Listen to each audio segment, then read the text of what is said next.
हमारे मंदिरों में मूर्तियां रखी जा रही हैं और हमारे भगवान की जगह उनको स्थापित किया जा रहा है। कभी साईं बाबा के भक्तों ने ये आग्रह नहीं किया कि उनको 25वां अवतार घोषित करो। उन्होंने मात्र इतना कहा कि हम साईं को भगवान मानते हैं। साईं बाबा का भी अनादर नहीं होना चाहिए। साईं बाबा का तो मैं भी पूजा करता हूँ। स्वरूपानंद ने अपनी बात कही, लेकिन ऐसी बात कहकर उन्होंने अपना गौरव बढ़ाया है, ऐसा कोई मानेगा नहीं। द्वारिका पीठ के शंकराचार्य स्वरूपानंद सरस्वती केंद्रीय मंत्री उमा भारती से नाराज हैं। उनका कहना है कि उमा भारती धर्म पर राजनीति न करें। यही नहीं, हरिद्वार में साधुओं की बैठक में केंद्रीय मंत्रिमंडल से उमा भारती के इस्तीफे की मांग भी चल पड़ी है। द्वारिका पीठ के शंकराचार्य स्वरूपानंद सरस्वती केंद्रीय मंत्री उमा भारती से नाराज हैं, क्योंकि उमा साईं बाबा को लेकर शंकराचार्य की राय से सहमत नहीं है। हरिद्वार में संत समाज की बैठक में शंकराचार्य ने कहा कि उमा भारती धार्मिक भावनाओं से खेल रही हैं। हालांकि पिछले ही हफ्ते उमा भारती ने सफाई दी कि उनका मकसद किसी को ठेस पहुंचाना नहीं है।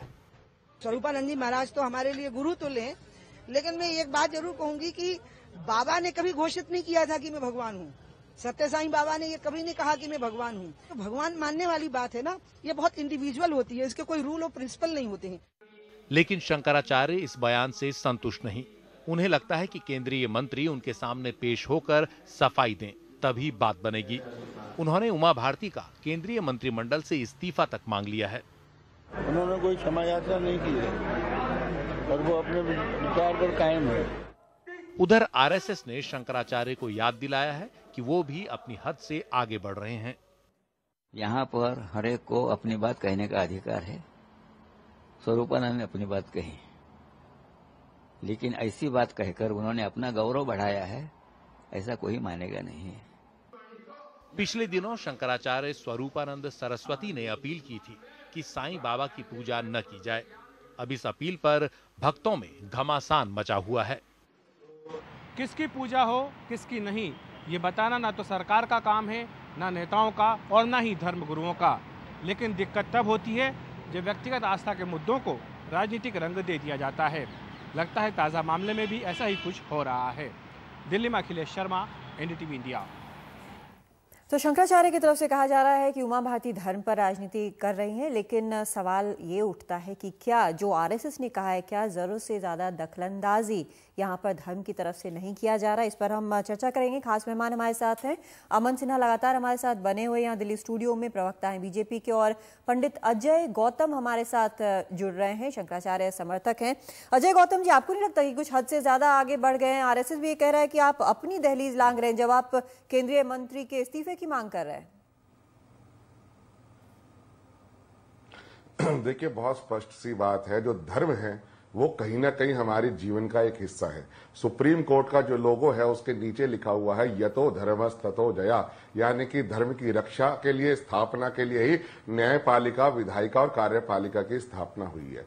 और जो वक्तव्य उमा भारती जी ने दिया, तो शंकराचार्य जी में जब चिट्ठी उन्होंने भेजी उमा भारती जी ने, उस वक्त मैं वहीं मौजूद था, मेरे सामने ही चिट्ठी पूरी मीडिया को पढ़ के भी सुनाई गई और एक ही प्रश्न किया गया कि 1992 में जिस उमा भारती ने ये नारा दिया था कि एक धक्का और दो और ये जो विवादित ढांचा है इसको तोड़ दो, और उसको तोड़ने के लिए हजारों राम भक्तों ने अपनी जो प्राण थे वो कुर्बान कर दिए। तो उमा भारती को ये क्लियर करना चाहिए कि वहां पर वो राम मंदिर बनना चाहिए या वहां पर वो साईं मंदिर बनाने में इंटरेस्टेड है। अगर राम मंदिर बनाना चाहते हैं, राम मंदिर बनना चाहिए, तो इससे पहले भी एनडीए की सरकार आई, राम मंदिर क्यों नहीं बना? और आज क्योंकि दोबारा एनडीए की सरकार आई है, जितने भी राम भक्त हैं उनका कहीं ना कहीं इस सरकार से नहीं, लेकिन जो जिस तरह की बात आप कर रहे हैं, जिस तरह की बात कर रहे हैं, जो उमा भारती के इस्तीफे की बात कर रहे हैं, उमा भारती, सारी चीजें आप एक तरफ रखिए, धर्म की बात भी ठीक है, सही है, आप बोल रहे हैं कि धर्म बहुत जरूरी है, लेकिन धर्म का जो आप इंटरप्रिटेशन सुप्रीम कोर्ट के लोगों का कर रहे हैं वो गलत कर रहे हैं, उसका वो मतलब नहीं है। मैं आपको बता दूं कि एक शासन जो है वो कहीं ना कहीं आप अलग बता चीज दीजिए क्या होती है, मतलब है, ये तो शासन अलग धर्मस्थ चीज हो होती जाएगा। है। उमा भारती आज की तारीख में केंद्रीय मंत्री हैं, मंत्री के तौर पर उनको जनता की सेवा करना है। ऐसे में आप जब इस्तीफा मांगते हैं तो क्या इसका सीधा मतलब ये नहीं है कि आप सरकारी काम में दखलंदाजी कर रहे हैं? देखिए, हमारे यहाँ जो वो उमा भारती केंद्रीय मंत्री अब बनी है, लेकिन वो उनकी पहचान समाज में किस रूप में है? एक सन्यासिन के रूप में है, एक हिंदू धर्माचार्य के रूप में है। और जो भी हिंदू धर्माचार्य होता है वो कहीं ना कहीं जो हमारी सर्वोच्च पीठ है, जो जगत गुरु शंकराचार्य की, उनके आदेश से वो बंध जाता है। ये हमारे जो धर्म सिंधु है, जो हमारा धर्म का संविधान है, ये उसके अंदर लिखा हुआ है, वर्णित है। तो क्या उमा भारती जो हमारी सर्वोच्च पीठ है, क्या उसकी आज्ञा का उल्लंघन कर सकती है? क्या वो सनातन परंपरा के विरुद्ध में जाकर कोई ऐसा कार्य कर सकती है? तो शंकराचार्य जी ने तो उनसे सिर्फ यही कहा कि वो अपना एक स्टैंड क्लियर कर दे, और साथ में ये क्लियर कर दे जो उमा भारती का स्टैंड है वो उनकी निजी राय है या वही राय एनडीए सरकार की है या बीजेपी गवर्नमेंट की है या मोदी सरकार की है, ताकि वो जो राम भक्त है कह रहे हैं पंडित अजय गौतम की वो साफ कर दें। लेकिन आज की तारीख में जो मैंने इनसे भी सवाल पूछा है, उमा भारती की पहचान जो ये बार बार कह रहे हैं कि एक सन्यासी के तौर पर, क्या आज उनकी पहचान सिर्फ उतनी है? क्योंकि उनकी जिम्मेदारी सिर्फ अब उस पहचान तक सीमित नहीं है, उससे कहीं ज्यादा आगे बढ़ गई है। कादम्बिनी जी, जो भारत की संत समाज की सनातन जो हमारी धरोहर है उसका मैं सम्मान करता हूं, और इसलिए जो आदरणीय शंकराचार्य जी ने कहा है उस पर मैं कोई कमेंट करके अन्यथा उस विवाद को बढ़ाना नहीं चाहूँगा।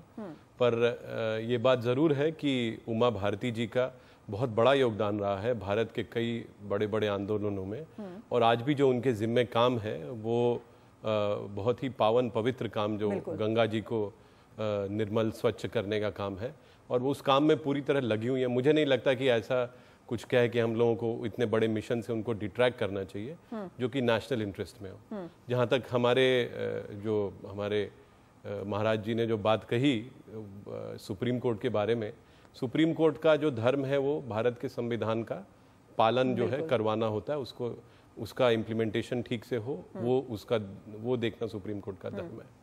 और मैं अन्यथा इस चीज़ को बोल के और कुछ ज़्यादा तूल नहीं देना चाहता। जो उन्होंने कहा है वो उनकी पर्सनल राय है, और मुझे लगता है कि हम सभी लोग अगर अपनी मर्यादा में रहें तो बहुत अच्छा रहेगा।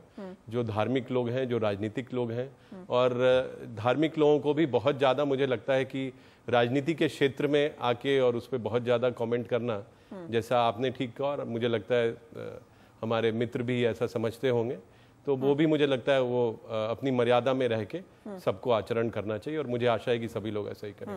पंडित अजय गौतम, दोनों चीजों को अलग रखना, राजनीति, शासन और धर्म को अलग रखना शायद सबके हित में अच्छा होगा। सबसे बड़ी चीज जिसके लिए आप सब काम करते हैं, हम सब काम करते हैं, जो आम लोग हैं, सब उनके हित के लिए सबसे बड़ी चीज है, ये आपको नहीं लगता? देखिए, अभी जैसे कहा अमन जी ने कि धर्म और राजनीति अलग रखनी चाहिए, क्या धर्म के बिना सनातन धर्म में जीवन की कल्पना की गई है? क्या जब आप राजनीतिज्ञ हो जाते हैं तो अपना धर्म त्याग देते हैं? एक इंसान मिनिस्टर बनता है, मिनिस्टर बनने के बाद वो एक्स मिनिस्टर हो सकता है, लेकिन एक सन्यासी कभी एक्स सन्यासी कभी नहीं हो सकता। ये अमन जी भी जानते हैं। हमने कभी राजनीति में हस्तक्षेप नहीं किया, लेकिन हर व्यक्ति की अपने जो सरकार होती है उससे कुछ उम्मीदें होती हैं, कुछ उससे अपेक्षाएं होती हैं। इसी तरीके से उमा भारती से, क्योंकि उमा भारती हिंदुत्व का चेहरा रही है, राम मंदिर आंदोलन का चेहरा रही है, तो उनसे जितने भी राम भक्त हैं, जिनके बच्चों ने वहां जाके गोलियां खाई हैं, जिनके बच्चे सरयू में डूब के मर गए, जिनके बच्चे को अजय गौतम जी, आपसे ये जानना चाहती हूँ, आपसे ये जानना चाहती हूँ कि अब स्थिति जो है, आप परिवारों की उम्मीद जरूर है, नहीं आप भटक रहे हैं। जो स्थिति है वो अलग है, जिम्मेदारी उनकी बहुत बड़ी है, वो केंद्रीय मंत्री हैं, सिर्फ एक सन्यासी नहीं है। ऐसे में उनको बांधना, जो आप कह रहे हैं कि सिर्फ इतना ही जो है, इतनी पहचान से वो उनको आगे चलना चाहिए, जो 92 में थी वही 2014 में भी रहे और उसके बाद 2026 में भी रहे, ये संभव नहीं और सबके भले के लिए भी ठीक नहीं। जैसा अमन ने कहा कि बड़ी जिम्मेदारी है उनके पास। तो हम तो उस जिम्मेदारी के अंदर सहयोग करने के लिए तैयार हैं। सबसे पहले गंगा के निर्मलीकरण की जो बात है वो किसी सरकार ने नहीं उठाई, वो सबसे पहले बात उठाने वाला भारत साधु समाज था हरिद्वार का, जिसने उसके लिए आमरण अनशन किया। कितने साधु कितने संतों ने आमरण अनशन करके अपने प्राण त्याग दिए। तो आज उनको वो मिला है, एक दायित्व मिला है कि गंगा का निर्मलीकरण करे, गंगा की जो अविरल धारा है वो उसको बहने दे। तो इसके लिए हम तो सब उनके साथ सहयोग करने के लिए तैयार है। लेकिन जिन्होंने अनावश्यक जो कमेंट को उन्हें नहीं करना चाहिए था, कि हमने तो सिर्फ यही पूछा कि सिर्फ ये बता दें कि अयोध्या के अंदर उमा भारती राम मंदिर बनाना चाहती है। अयोध्या की मैं भी बात ही नहीं कर रही हूँ, मैं कुछ और ही बात कर रही हूँ। अमन, यहाँ पे आपको लगता है कि बात जो है, विवाद जो है अननेसेसरी कहीं जरूरत से ज्यादा बढ़ गया? उन्होंने एक नॉर्मल सी बात बोली कि आस्था की बात है, जो कि एक जो भारत का नागरिक है वो इस चीज को मानता है, आस्था बहुत बड़ी चीज होती है। नहीं, बिल्कुल, और सभी की आस्था का दूसरे लोगों को भी सम्मान करना चाहिए, और इसलिए मुझे लगता है कि किसी की आस्था पे कोई दूसरा प्रश्न करे ये उतना उचित नहीं लगता। और मुझे नहीं लगता कि उमा भारती जी ने कोई भी ऐसी बात कही है जिससे कि किसी भी चीज़ के बारे में, किसी भी व्यक्ति के बारे में कोई असम्मान की बात हो। वो तो सभी का सम्मान करती हैं। इसलिए मुझे लगता है अन्यथा इस विवाद को बढ़ाने में किसी का कोई फायदा नहीं हो रहा है। हम लोगों को अभी नई सरकार बनी है, इसके पास बहुत बड़ा जो है एक मिशन है, और कई हम लोगों को कंस्ट्रक्टिव काम करने हैं। मुझे लगता है कि हम सब लोग पूरे जनता का, हमारे संत समाज का, सभी लोगों का सहयोग लेके और इस राष्ट्र निर्माण के कार्य में लगे और उसमें आगे बढ़े। और मैं अपेक्षा करता हूं कि सभी लोगों का समर्थन मिलेगा भी।